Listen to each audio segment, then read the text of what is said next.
আসসালামু আলাইকুম। দেশ বিদেশ টিভি থেকে হুসেন বলছি। আমার চ্যানেলে সবাইকে স্বাগত। মেজর ডালিম শেখ মুজিব হত্যাকাণ্ডের অন্যতম নায়ক। এখন এই মেজর ডালিম বিগত 50 বছর নিরুদ্দেশ ছিলেন, লুকিয়েছিলেন, পালিয়েছিলেন। এখন হঠাৎ করে শেখ হাসিনা সরকার পতনের পর তিনি সাংবাদিক ইলিয়াস হোসেনের সাথে একটা সাক্ষাৎকার দেন এবং সেটা আমরা লাইভে দেখি এবং বিভিন্ন বিতর্কের জন্ম দিয়েছে। এখন এই ইলিয়াস হোসেনকে সাংবাদিক, এই ইলিয়াস হোসেন আমরা দেখেছি এর আগেও তিনি বিভিন্ন ভিডিও বানিয়েছেন, অনেকটা কল্পকাহিনী। যেমন তিনি একটা ভিডিও বানিয়েছিলেন যে শেখ হাসিনা বজলুল হুদাকে জবাই করেছেন এবং এটার তথ্য প্রমাণ দিয়েছেন যে তার গলা কাটা ছিল যখন তার দাফন কাফনের সময় তারা দেখেছেন অনেকেই। কিন্তু এইটা মানুষকে একটা ফাঁকি দেওয়ার চেষ্টা করেছেন, কারণ যখন ফাঁসিতে ঝুলানো হয় তখন তার গলা কেটে যেতে পারে এবং এই একটু কেটে যাওয়াটা যদি হয় জবাই করা, এবং শেখ হাসিনা জবাই করেছেন, তো এইগুলো তো অনেকটা ভণ্ডামি বলে অনেকে মনে করেন, মানুষকে শুভঙ্করের ফাঁকিতে ফেলা। এবং সেটা ইলিয়াস কার্শন করে, হয়তো ওটা অনেক টাকা পয়সা কামিয়েছেন। এখন তিনি কি ধরনের সাংবাদিক এটা নিয়ে প্রশ্ন উঠেছে।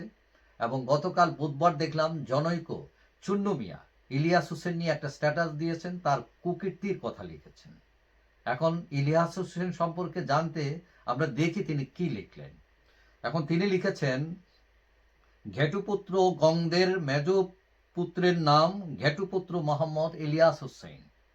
দেশে থাকতে সে 21 টেলিভিশনে 21 চুক নামে অপরাধ তদন্তমূলক একটি অনুসন্ধানী প্রোগ্রাম করত।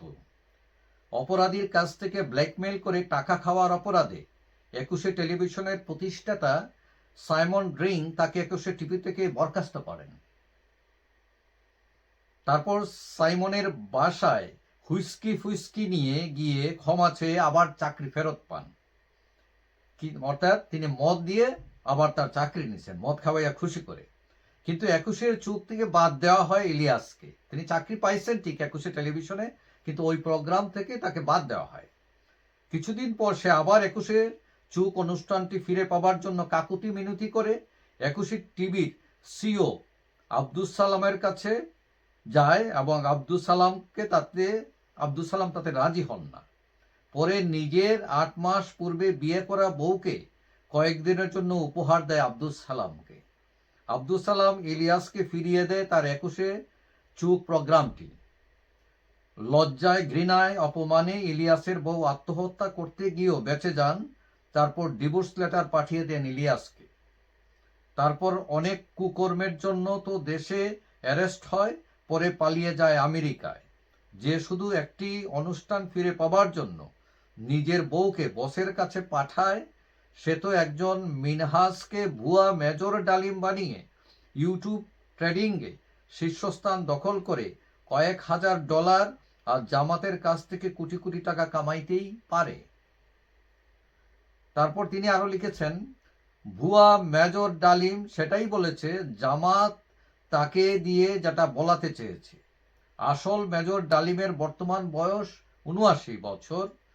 ইলিয়াসের লাইভে মেজর ডালিমের মতো চেহারায় যে মিনহাজকে দেখা গিয়েছে, তাকে কি কখনো 79 বছর বয়সী মনে হয়েছে? ইলিয়াস এবং মিনহাজ দুজনই রাজাকার গোত্রীয়। পুরো বাংলাদেশকে অশান্ত করার জন্য দুই রাজাকারের নষ্ট চাল এটা। এখানে সে জিয়াউর রহমানকে খুনি বানিয়ে দিয়েছে। মেজর ডালিম রূপী মিনহাজ বলেছে মুক্তিযুদ্ধে নাকি মাত্র 2 জন নারী ধর্ষিত হয়েছে। সবাই বলছে একজন ইলিয়াসের মা, অন্যজন ডালিমের মা। এখন এটা ছিল এই যে জনৈক চুন্নুর স্ট্যাটাস। এটা কতটুকু সত্য কতটুকু মিথ্যা এটা আমরা জানি না। তবে ইলিয়াস হোসেন সাংবাদিক, তিনি আগেও বিতর্কিত ছিলেন, এখনো বিতর্কিত আছেন। এবং তিনি যে এই সাক্ষাৎকারটা প্রচার করেছেন, তিনি আসলেই মেজর ডালিম না অন্য ব্যক্তি সেটাও আমরা জানি না।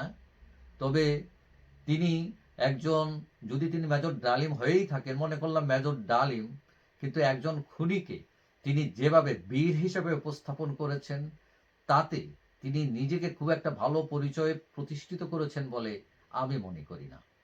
কারণ একজন খুনিকে বাহাবা দেওয়া সেটাও একটা অপরাধ। যাই হোক, সবাই ভালো থাকবেন।